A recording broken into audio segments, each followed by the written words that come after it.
to you in a minute. I forgot to put that on here. This was a WIG scoreboard that I made for distance learning. Obviously, I did really great at my goal because I pulled this straight off of it. So I did really, really good. But just having, this is actually going to be a different format than this, but this is going to be pushed out in your digital notebooks as well. That will look like this as an option for you to do WIGs and WIG tracking scoreboards into your digital notebook as well.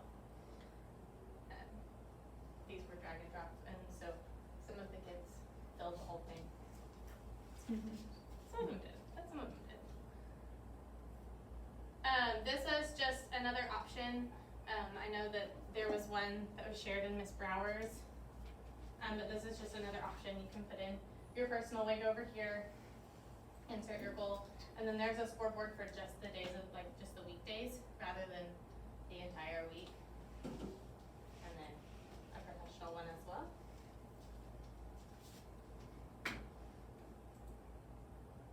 And then I found this one online last night, and I remembered using this when I was student teaching.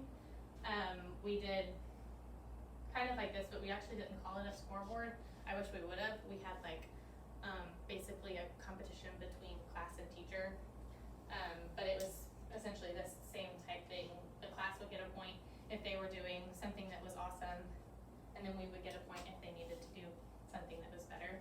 But this is just something that you could do daily so that they get to track their progress, and it kind of looks like an actual scoreboard that kids would recognize.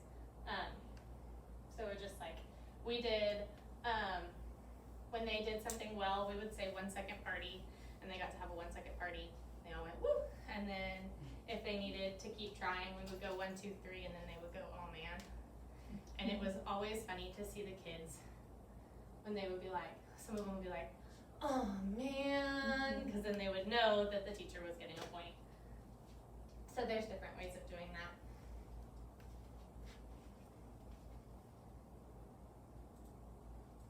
Oh, okay. How can you use scoreboards to track data in your classroom? So this is where I kind of want you to turn and talk with a neighbor and kind of think about what can I take what I've learned, and that's the same QR code for the Padlet, and put it into my classroom. What are different scoreboards that I would want to use?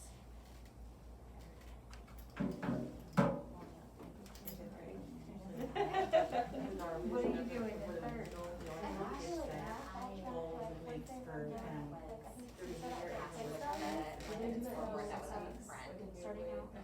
Yeah, okay, usually that's, or you have one that's long term. Especially the higher level starting You know, we've got them on master because that would be extra. Really focus on those strengths. And we would just put, we have just there, it's not like the whole, clip on a wall. It's not, what are we trying to, it's a bit, colors, colors. I like being really hard to teach, but we would have them like clinical, are we showing? they would look at. Yeah, no, okay. At all. If I was in third grade, I'd be totally doing that. When you tell them that they zero. And it would be neat to their self-assessment to their game, and see, where they were, where they were.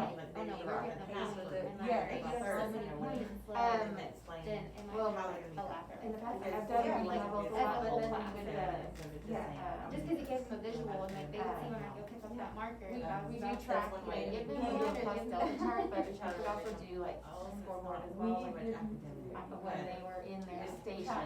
I think that's for the circle. So during work time, and they really good. They would kind of talk about what they did well and what they didn't do well, so kind of doing a good job.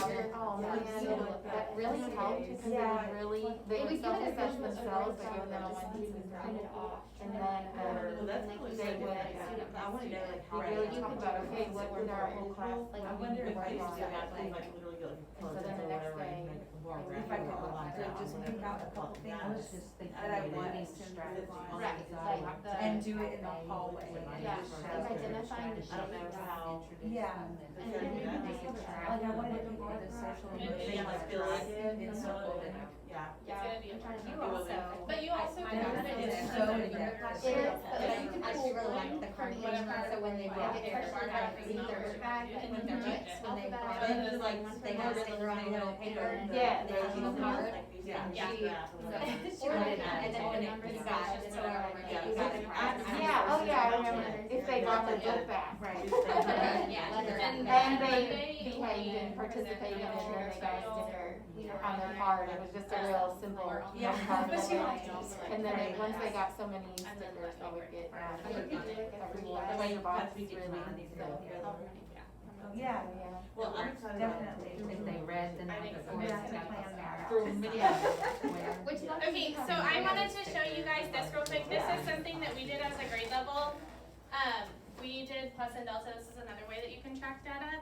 And this was based on our SCAs. We had teaks that were pluses that got put over here, and then ones that fell below the passing percentage we put over here, especially if they were ones that were super, super important. And then our goal was to move them over from here to the plus side to where they were good. And we did one for every SCA we took. So we did one for reading, math, science, and writing.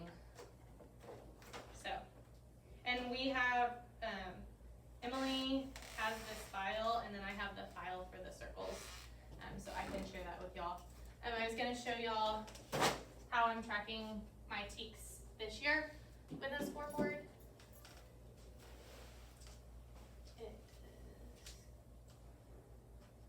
So we're gonna do this, and we won't start this until the second 6 weeks, just because we really wanna focus on getting them used to school again.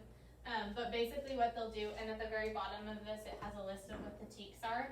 But in the back for my writing stations, you can't see it because it's covered up by a box right now. But that will be housed where they can work on specific teaks, especially for writing. And so they'll get to work on nouns and verbs, and they can open the drawer and pull out the one that they need to work on. So our goal is to have them at least have most of these filled, because it's not realistic that they're gonna have all of them filled for each week of the 6 weeks. So that's one that using it scoreboard as a week rather than, and they're just gonna color it in. So that's what we're doing. Oh, now, when are they still gonna be using that color coded system, or just when they practice the T? Just when they practice it. Okay. That's all it's gonna be. At least for now, unless we decide to do differently. Cause you could, cause my goal is, if you get to the 5th, 6 weeks and you realize, wow, I haven't worked on this one at all, we haven't done this one, I need to make sure I work on that. Mhm. Cause they need to, by the end of the 6 weeks, have worked on every single one of these, which, they're just the writing ones, but this is what they are. So it's like spelling and cursive writing and responding to literature, and then all of the conventions, the parts of speech and stuff. Any questions? No? Okay, I will share this with all of y'all, and y'all can share it to your teams. I I'll think share- we're actually gonna have a place where all the videos are housed and everyone can share their presentations in a Google folder or something, so everyone can access everything. Cool. Thank you. and I can share any of these type things with y'all. This kind of thing will be on the digital notebook when y'all get that on Monday, so, but any of these things, especially this and, the Teaks on Fleek plus Delta chart and Marteeks tracker. Yeah, I'd love to have Yeah, that chart. This, yeah, I can share this with you. I know that Emily has the file for the chart and I have the file for the circles. So we can put them both on the drive if that's okay. That's great, thank you. Yes, thank you. Thank you.